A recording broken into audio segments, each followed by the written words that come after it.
Hey everyone, and welcome to the Cheyenne Hills Podcast, Verse by Verse. We know it's often hard to find time to spend studying God's Word, so we're happy you can join us as we read, unpack, and discuss Scripture every Tuesday and Thursday. We hope you enjoy the program. Across the street and around the world, Cheyenne Hills. Hello again, everybody, and welcome to Genesis. We should call this Answers in Genesis because that's what we just went through, right? But this one, I would have to say, okay, so if you're driving along and you have young ears in your car, you probably this is not the Sunday school lesson for young kids, for yeah. kids, is it?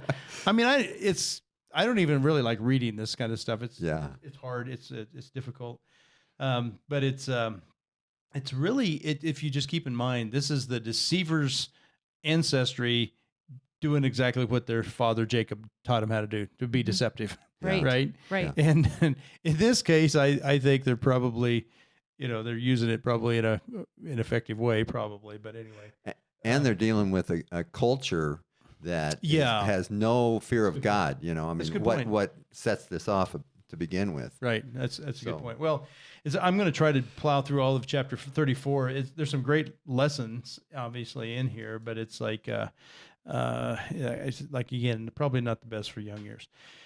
Genesis 34. Now, Dinah, the daughter of Leah, whom she had borne to Jacob, went out to see the women of the land. So you guys were thinking this is just kind of, she's just going to go hang out with some of their girlfriends. Right. That's what she's doing? Okay.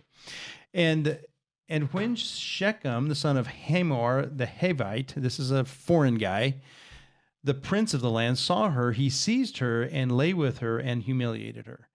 And his soul was drawn to Dinah, right? Is it Dinah? Drawn to Dinah, the daughter of Jacob. He loved the young woman and spoke tenderly to her. So Shechem spoke to his father Hamor, saying, "Get this girl for my wife." In other words, okay, so he violated her, but he didn't just leave the scene. He said, "Yeah, I want this girl to be my wife." Obviously, she's probably not impressed with this guy. I would imagine we're going to find out here in a little bit. Certainly, her brothers weren't, and they shouldn't have been. Verse 5, now Jacob heard that he had defiled his daughter Dinah, but his sons were with his livestock in the field. So Jacob held his peace until they came. And Hamor, the father of Shechem, went out to Jacob to speak with him. The sons of Jacob had come from the field, and as soon as they heard it, the men were indignant and very angry because they had done this outrageous thing in Israel by laying with Jacob's daughter. For such thing must not be done. All right, so the boys got the news, and it's like their ire is up. Yeah, right. Well, and I think it's interesting that Jacob heard about it and then he waited. Yeah. I mean, if I would have heard about it, I would have been running out to my family and my sons going, okay, we got an issue that we got to talk about. Well, and he then, waited. Right, he did. And the way it turned out, instead of him getting a bunch of guys and going and beating them up on they came to his house. Mm-hmm. Right. They came knocking on his door, and then he got the boys back and said, "Guys, this is what's happened here." And so all the young guys, the guys who were in the field, they're ready. They're rolling up their sleeves, ready to duke it out with this Hivites, I guess. With what's his name? Shechem. Mm-hmm. Okay, so verse 8 says, "But Hamor spoke with him, saying, the soul of my son Shechem longs for your daughter. Please give her to him to be his wife. Make marriage with us. Give your daughters to us, and take our daughters for yourselves. You shall dwell with us, and the land will be open to you. Dwell and trade in it, and get property in it." Shechem also said to her father and to her brothers, "Let me find favor in your eyes, and whatever you say to me I will give. Ask me, for it is a great bride price, the gift as you will, and I will give you whatever you say to me. Only give me this young woman to be my wife." So he's basically, he's the young prince, handsome guy, probably strong. That's what I picture in my mind. And he's saying, I'll give you anything. Let's trade together. Let's have our families, we'll marry your daughters and you marry our daughters. We'll all be one big happy in the land. And he's a little deceptive too, because we find out he's got other things in mind, or at least his dad does. We'll see. Yeah. Go ahead. Did you have anything you wanted to comment? I don't want to cut you off. Well, I here. just was saying that. I mean, he says, "I'll pay you whatever you ask." I mean, he's listen. I'm really loaded. Intense for this girl. Yeah, that's true. He really does. I think he is and infatuated in love with her. Not the greatest way to start a relationship, obviously. Yeah. Although, I mean, in verse 3, my version says that he spoke tenderly to her, or literally it says spoke to the heart of the girl. I mean, so he was somewhat compassionate and I mean, obviously what he did was wrong. Yeah. But he was raised in a culture where they had no fear of God, and so he has no real good sense. This is how they maybe not a moral compass of how That's to. probably right. Yeah. He's a prince. He's probably gotten everything he's wanted That instantly. is true. Yep. And not realizing that you need to kind of court a girl to get her to like you. Yeah, maybe that's it. Maybe you left out a step or 5. Yeah. Yeah. Verse 13, the sons of Jacob answered Shechem and his father Hamor deceitfully because they had defiled their sister Dinah. So these guys are getting ready to deceive the Shechem and his dad. They said to them, "We cannot do this thing to give our sister to one who is uncircumcised, for that would be a disgrace to us. Only on this condition will we agree to you, that you will become as we are by every male among you being circumcised. Then we will give our daughters to you, and we will take your daughters to be ourselves, and we will dwell with you and become one people. But if you will not listen to us and be circumcised, then we will take our daughter and we will be gone." And so they basically saying, okay, this is the covenant, and you got to be covenant people. And if you do the covenant of Abraham, then okay, we'll all just be one big happy family. All right. So that's what. Go ahead. Do you think that they were serious about that? I mean, I have a question in my mind. I think they were. They were just saying, here's a stipulation, which they didn't think the Hivites would follow through on. Fall for. But they said this is because in Genesis 17 it's a covenant where God says it's a covenant between you and me, and they don't say anything about this relationship with God. That's a good point. It's just, hey, you need to be circumcised, and so I'm skeptical that they were serious. Yeah. I think they were just throwing out a stipulation that they knew that they would turn down. Yes. Yeah. I think you're probably right, Ken. That's good. Verse 18, the words pleased Hamor and Hamor's son Shechem, and the young man did not delay to do the thing because he delighted in Jacob's daughter. Now he was the most honored of all his father's household. So Hamor and his son Shechem came to the gate of the city and spoke to the men in the city, saying, "These men are at peace with us. Let us dwell in the land and trade in it. For behold, the land is large enough for them. Let us take their daughters as wives, and let us give them our daughters. Only on this condition will the men agree to dwell with us and become one people.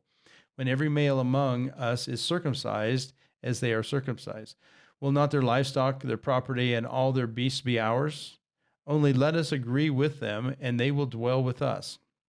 And all who went out of the gate of the city listened to Hamor and his son Shechem, and every male was circumcised, all who went out of the gate of the city. So I don't know. He came. I think that's kind of a hard sell, but he sold this idea that, hey, let's be one with these people. We'll have trade, and we'll have their daughters can be our wives, and our daughters will be their wives. And so apparently, the people that came to the gate bought in. Is that what you're getting here? Right. Yeah, and I think they're in verse 19b, the last half of it. I mean, I think that's why that verse is included.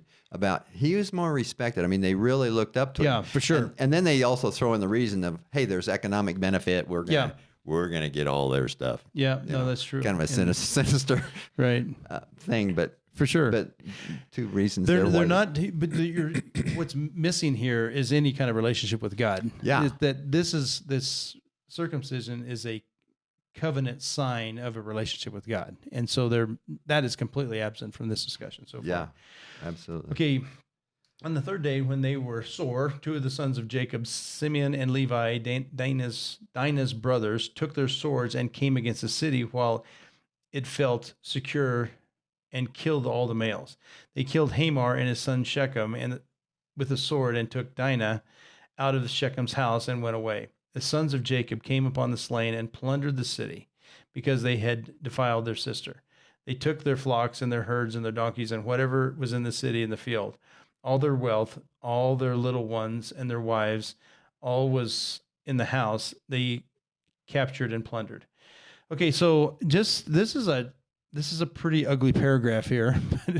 It's almost like, okay, here's the deal. You guys all be circumcised. And they went home and sold this idea. And so they said, okay, good. And while they're in ICU and they're all recovering, every one of them's recovering. Yeah. There came in, the Israelites came in and killed these guys, right? Right. Plundered Yep. and took their sister back. Yeah. Back home. And so really this is the whole idea of you don't go try to trick a tricker, and they have the father of trickers, which is Jacob.